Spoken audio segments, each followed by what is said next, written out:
Hi hello and welcome to Sree's world. ഇന്ന് ഞാനിവിടെ പാനിപൂരിയുടെ recipe ആയിട്ടാണ് വന്നിട്ടുള്ളത്. പാനിപൂരി ഉണ്ടാക്കുമ്പം ഒരു ഗ്രീൻ ചട്നിയും ഒരു സ്വീറ്റ് ചട്നിയും കുറച്ച് മസാലയും ഒക്കെ വേണം.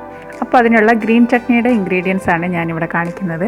ഒരു പിടി മല്ലിയില, ഒരു പിടി പുതിനയില, 3 പച്ചമുളക്, ഒരു കഷ്ണം ഇഞ്ചി, ഒരു ചെറിയ വെളുത്തുള്ളി, ഒരു നുള്ള് ജീരകം, ഒരു ഹാഫ് ലെമൺ.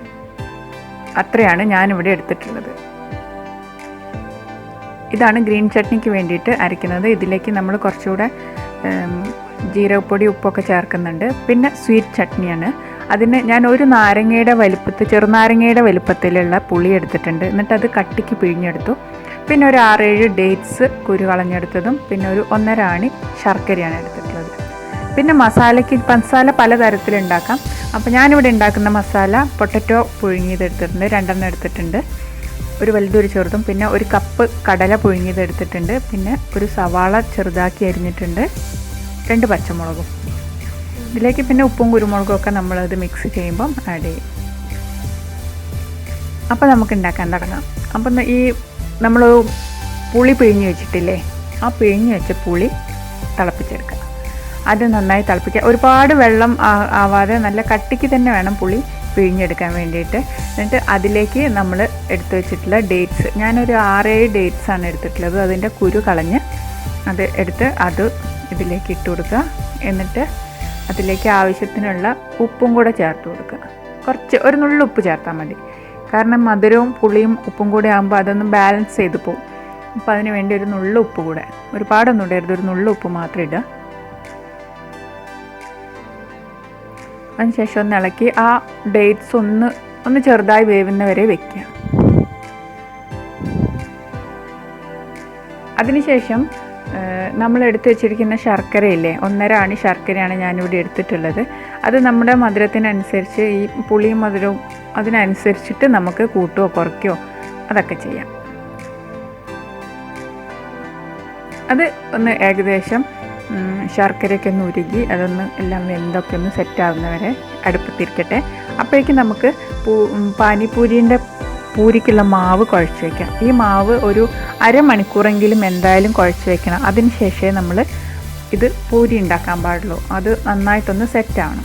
അപ്പോൾ അതിന് വേണ്ടി 2 കപ്പ് റവയാണ് ഞാൻ എടുത്തത്. 2 കപ്പ് റവയും ഒരു 1/4 കപ്പിൽ കുറച്ചുകൂടെ കൂടുതൽ, 1/2 കപ്പ് തികച്ചില്ല, 1/4 കപ്പിൽ കുറച്ചുകൂടെ കൂടുതലായിട്ട് മൈദയും എടുത്തിട്ടുണ്ട്. പിന്നെ അതിലേക്ക് ആവശ്യത്തിനുള്ള ഉപ്പ് ഞാൻ ചേർക്കുന്നുണ്ട്. ഇതിൽ നമുക്ക് വേണമെങ്കിൽ കുറച്ച് ബേക്കിംഗ് സോഡയൊക്കെ ചേർക്കാം. ഒരു പിഞ്ച് ബേക്കിംഗ് സോഡയും കൂടെ ചേർത്താൽ പൂരി നന്നായിട്ട് പൊങ്ങി വരും. അപ്പോൾ ഞാനിവിടെ ബേക്കിംഗ് സോഡ ചേർത്തിട്ടില്ല. ഞാൻ ബേക്കിംഗ് സോഡ ചേർക്കാതെയാണ് ഞാൻ ഉണ്ടാക്കിയിട്ടുള്ളത്. അത് ബേക്കിംഗ് സോഡ വേണമെന്നുള്ളവർക്ക് വേണമെങ്കിൽ ബേക്കിംഗ് സോഡയും ചേർക്കാം കേട്ടോ. അപ്പോൾ ഇത് നന്നായിട്ട് വെള്ളമൊക്കെ കൂട്ടി കുഴച്ചെടുത്ത് വയ്ക്കുക. നമ്മുടെ ചപ്പാത്തി മാവിൻ്റെ ഒരു പരുവത്തിലാണ് ഇത് കുഴച്ച് വയ്ക്കുന്നത്. പിന്നെ ഇത് കുഴയ്ക്കുമ്പോൾ ശ്രദ്ധിക്കേണ്ടത്, ആവശ്യത്തിന് വെള്ളമൊക്കെ ചേർത്ത് കുഴയ്ക്കുമ്പോൾ തന്നെ ആവശ്യത്തിനുള്ള വെള്ളമൊക്കെ ചേർത്ത് തന്നെ കുഴയ്ക്കണം. അധികം ഡ്രൈ ആയി പോകരുത്. റവ ആയതുകൊണ്ട് കുറച്ച് കൂടുതൽ കുടിക്കും. അപ്പോൾ നന്നായി കുഴച്ച് എടുത്ത് വയ്ക്കുക. പിന്നെ വെള്ളം ചേർക്കാൻ പറ്റില്ല. വെള്ളം ചേർത്താൽ ഇതിലേക്ക് ചേരില്ല. അപ്പോൾ ഇത് ഹാർഡായി പോകും വെള്ളം കുറഞ്ഞിട്ടുണ്ടെങ്കിൽ. അപ്പോൾ അതിനനുസരിച്ചിട്ട് നമുക്ക് കുഴയ്ക്കുമ്പോൾ തന്നെ മനസ്സിലാവും. അപ്പോൾ അതിനാവശ്യത്തിനുള്ള വെള്ളം ചേർത്ത് കുഴച്ച് ഒരു അരമണിക്കൂർ മാറ്റി വയ്ക്കുക.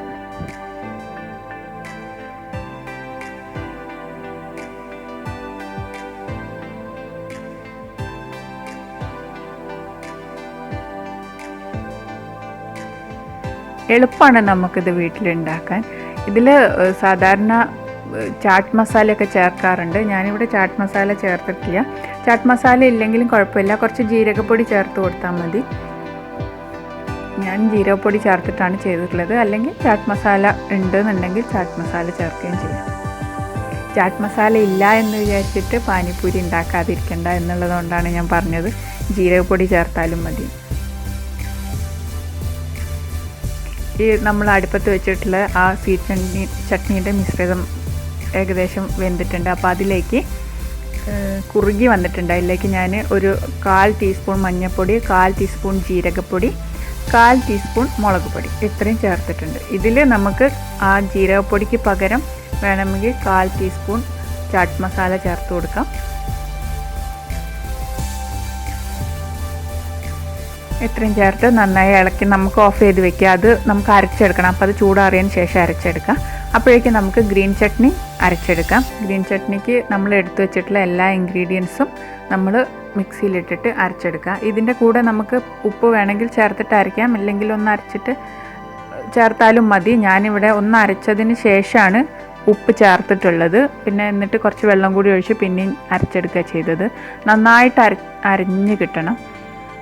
ഇതിലേക്ക് ലെമൺ ജ്യൂസ് ചേർക്കുന്നത് നമുക്ക് പുളിക്കനുസരിച്ചിട്ട് ചേർക്കാം. ഹാഫ് ലെമൺ എടുത്ത് വെച്ച് വിചാരിച്ചാൽ അത് ഫുൾ ഒഴിക്കേണ്ട ആവശ്യമൊന്നുമില്ല. ചിലപ്പോൾ അത് പോരാന്നുണ്ടെങ്കിൽ അത് കുറച്ചുകൂടെ വേണമെങ്കിലും ചേർക്കാം. ഞാനിവിടെ 2 ടേബിൾ സ്പൂൺ ലെമൺ ജ്യൂസാണ് ചേർത്തിട്ടുള്ളത്.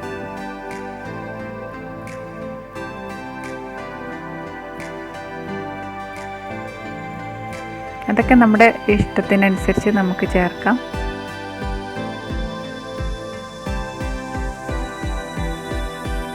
ആവശ്യത്തിന് വെള്ളമൊക്കെ ചേർത്ത് അരച്ചെടുത്തതിന് ശേഷം നമുക്കിത് നന്നായിട്ട് അരിച്ചെടുക്കണം.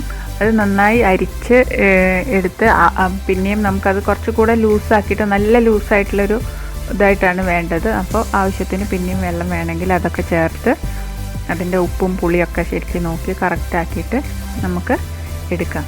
ഇതിലേക്ക് നമുക്ക് ചാറ്റ് മസാല വേണമെങ്കിൽ കുറച്ച് ചേർത്ത് കൊടുക്കാം. ഇല്ലെങ്കിൽ നമ്മൾ ജീരകം ഇട്ടിട്ടാണ് ഇതിൽ അരയ്ക്കുന്നത്. അപ്പോൾ ഞാൻ ഈ ജീരകം ഇട്ടതിൻ്റെ അളവ് കുറച്ച് കുറഞ്ഞ പോലെ എനിക്ക് തോന്നി. അപ്പോൾ അതുകൊണ്ട് ഞാൻ കുറച്ച് ജീരകപ്പൊടി ചേർത്ത് കൊടുക്കുന്നുണ്ട്. ഇല്ലെങ്കിൽ നിങ്ങൾക്ക് അതിന് പകരം ചാറ്റ് മസാല കുറച്ച് ചേർത്ത് കൊടുക്കാം.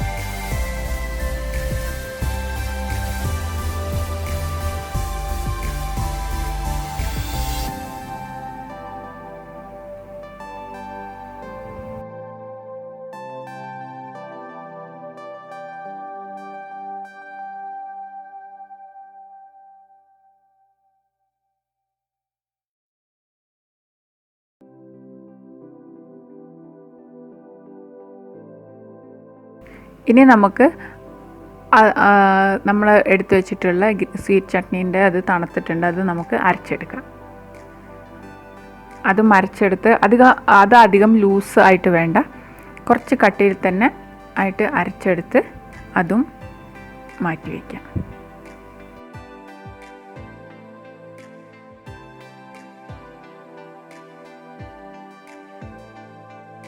ഇനി നമുക്ക് വേണ്ടത് മസാലയാണ്.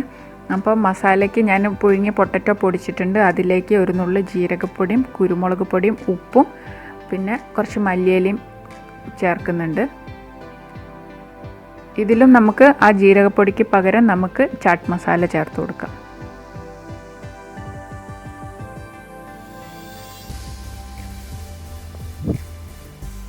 അത് ചേർത്ത് എല്ലാം കൂടെ മിക്സ് ചെയ്ത് വെക്കാം.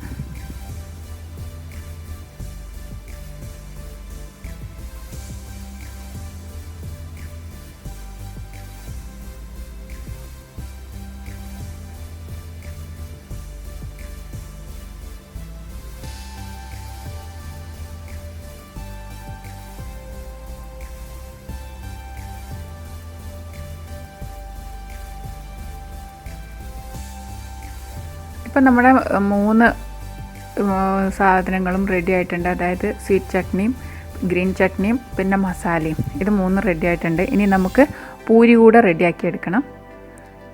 അപ്പം നമ്മൾ കുഴച്ച് വെച്ചിട്ടുള്ള മാവില്ലേ, ആ മാവെടുത്ത് നമ്മൾ ചപ്പാത്തി പരത്തുന്ന പോലെ പരത്തി ചെറിയ ചെറിയ പൂരികളാക്കി കട്ട് ചെയ്തെടുക്കണം. ഞാൻ ആദ്യം ഒരു ബോട്ടിലിൻ്റെ അടപ്പ് വെച്ച് കട്ട് ചെയ്ത് നോക്കിയപ്പോൾ അത് കുറച്ച് വലുതായിട്ട് തോന്നി.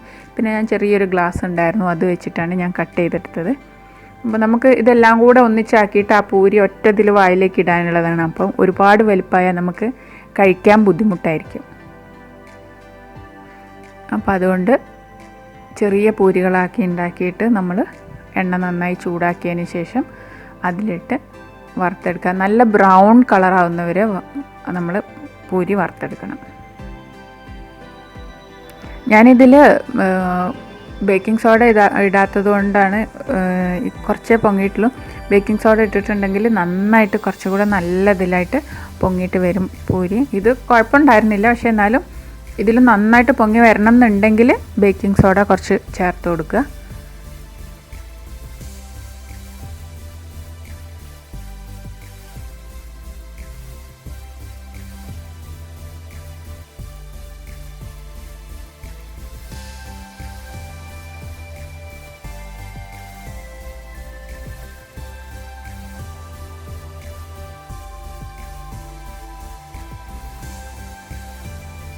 അതിനുശേഷം നമ്മൾ അതെടുത്തിട്ട് ഇങ്ങനെ പൊട്ടിക്കണം. അതിൻ്റെ ആ ഒരു ഭാഗം നല്ല നേരിയതായിട്ടുണ്ടാകും. കട്ടിയുള്ള ഭാഗമല്ല, അതായത് ഈ ഒരു കട്ടിയുള്ള ഭാഗമല്ല നമ്മൾ പൊട്ടിക്കുക.